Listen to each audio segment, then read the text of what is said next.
నా పేరు తాళ్ళూరి అనసూయారాణి. మా హస్బెండ్ పేరు వి కిరణ్ కుమార్. మాకు 16/12/1998లో రిజిస్టర్ మ్యారేజ్ జరిగింది గుంటూరులో. మా పేరెంట్స్కి వ్యతిరేకంగా ఆ రోజుల్లో ఆయన ఎస్సీ, నేను బీసీ, బ్రాహ్మిన్ కులానికి చెందిందని. ఇద్దరం ఎల్ఐసిలో వర్క్ చేసేవాళ్ళం పాలకొల్లు బ్రాంచ్లో.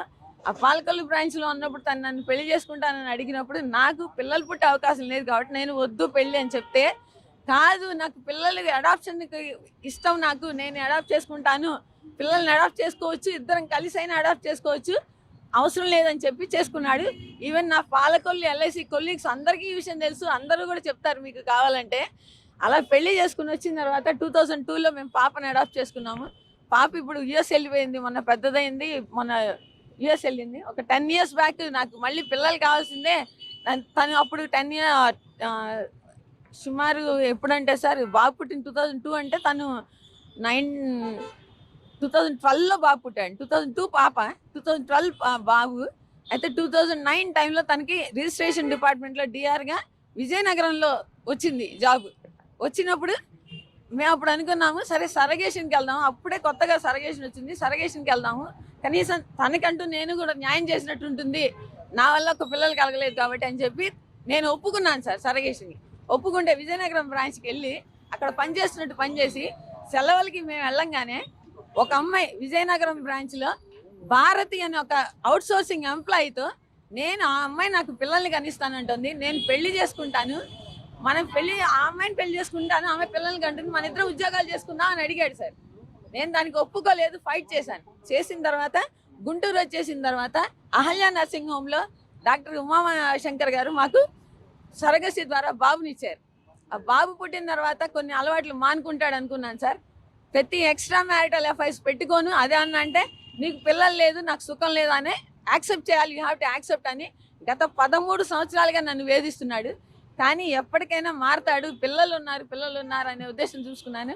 నా పిల్లలిద్దరిని నేను ఉద్యోగం చేసుకుంటూ గుంటూరులోనే నా ప్రమోషన్స్ కూడా వదిలేసుకుని నేను గుంటూరులోనే ఉండి నా పిల్లలిద్దరిని చూసుకుంటూ వచ్చాను. నా పాపను డెవలప్ చేసుకున్నాను. ఇప్పుడు బాబు తను వీకెండ్స్ మాత్రమే వస్తాడు, అక్కడ ఇక్కడ ఉద్యోగాలు చేసుకుని. ఆ వీకెండ్స్ వచ్చినప్పుడు కూడా నన్ను హెరాస్ చేస్తున్నాడు బాగా, కొట్టడం, తిట్టడం.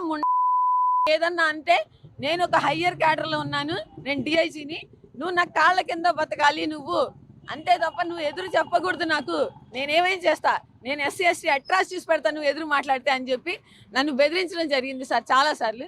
కానీ ఎప్పటికైనా మారతాడు అని పిల్లల్ని చూసుకుంటూ ఉంటే పాప కూడా, అమ్మ ఏదో ఒక టైంలో నాన్న మారతాడేమోనమ్మా అని చెప్పి వెయిట్ చేశాము. ఇప్పటికీ వెయిట్ చేస్తుంటే ఎదురుగా లాస్ట్ టైం అనంతపురంలో జాబ్ చేయడానికి వెళ్ళాడు సార్, ఒక 3 months ఎప్పుడు డెప్యుటేషన్కి వెళ్ళి అనంతపురంలో కవిత అన్న ఒక అమ్మాయితో ఎక్స్ట్రా మ్యారిటల్ రిలేషన్ పెట్టుకుని నేను ఆ అమ్మాయిని పెళ్లి చేసుకుంటాను, నువ్వు డైవోర్స్ ఇవ్వమని అడిగాడు సార్ నన్ను. నేను మెయింటెనెన్స్ ఇస్తాను, నువ్వు డైవోర్స్ ఇవ్వమంటే నేను చెప్పాను నీ మెయింటెనెన్స్ అవసరంలా, తీసుకుంటే డైవోర్స్ తీసుకుని వెళ్ళిపో, నా పిల్లలతో నేను ఉంటానంటే మళ్ళీ అలా కాదు, ఎవరితో మాట్లాడినని నాకు ఆ కవితతో మాట్లాడను అని చెప్పి లెటర్స్ రాసి ఇచ్చాడు సార్. మొన్న ఈ మధ్య రీసెంట్గా మేము ఏం చేస్తాం, ఇట్లాగే ఏదో ఒకటి చేస్తూ వస్తున్నాడు. నా కవిత అన్న అమ్మాయితో రెగ్యులర్గా మాట్లాడుతున్నాడు. ఆ కాల్స్ అన్నీ కూడా మేము రికార్డ్ చేసుకోవడం జరిగింది, అవన్నీ నా దగ్గర ఉన్నాయి. కానీ సరేలే మారతాడు, కేసు వద్దు అని వెయిట్ చేస్తూ వచ్చాను సార్.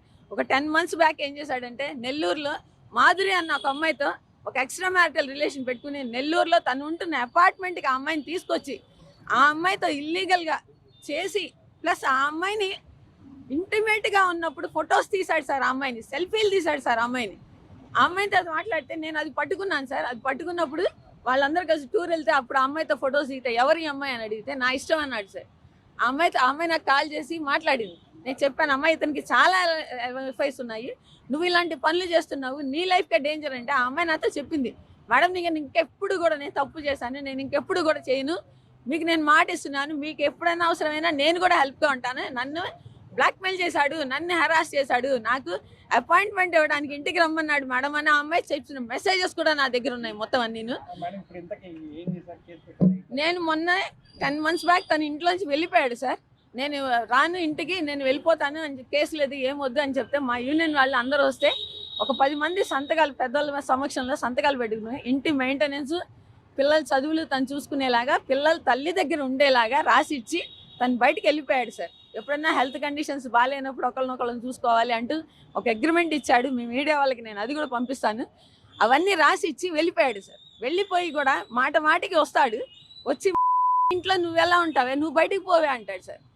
నేను కూడా ఆ ఇంటికి సంబంధించి కన్స్ట్రక్షన్కి కానీ అన్నింటికి కానీ లీగల్గా నా బ్యాంక్ అకౌంట్స్ నుంచి నేను పంపించాను సార్.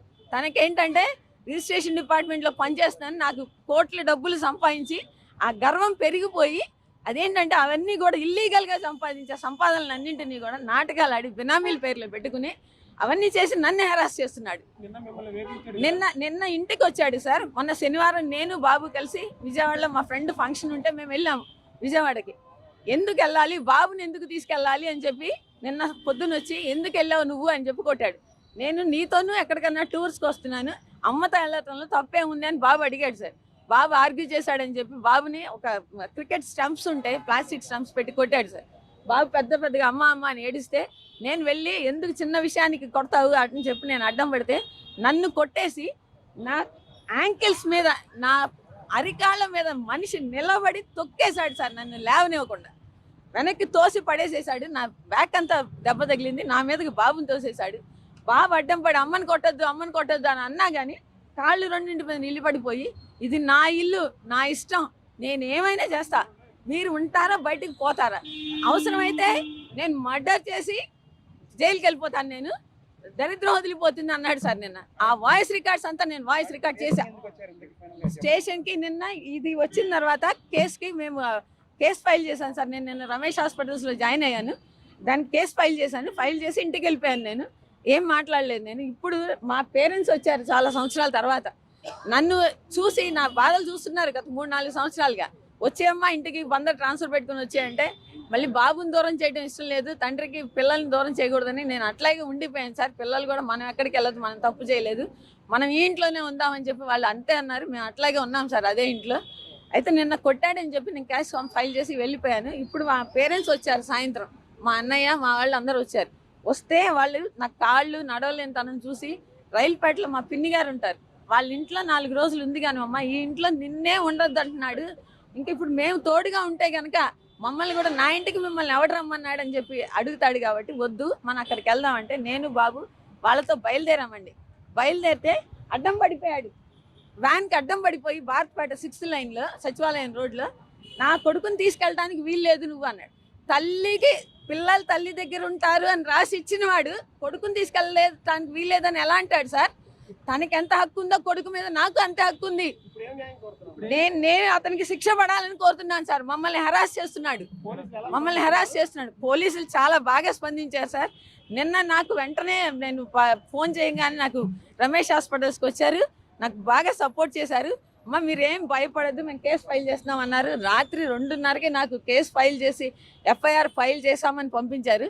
ఈరోజు కూడా ఇప్పుడు నాకు బాబుని అడ్డం పడ్డాడు సార్ అని నేను వీరాస్వామి గారికి కాల్ చేశాను. కాల్ చేస్తే నేను ఇమ్మీడియట్గా నేను కానిస్టేబుల్స్ని పంపిస్తున్నానమ్మా అని కానిస్టేబుల్స్ని పంపిస్తే వాళ్ళు అక్కడ ట్రాఫిక్ని క్లియర్ చేసి ఇల్లీగల్ కాంటాక్ట్స్ పెట్టుకున్న వాళ్ళందరూ పర్మనెంట్ ఎంప్లాయీస్ ఉన్నారు, అవుట్ సోర్సింగ్ ఎంప్లాయీస్ ఉన్నారు సార్, అందరు రిజిస్టర్ ఆఫీస్ వాళ్ళే ఉన్నారు సార్.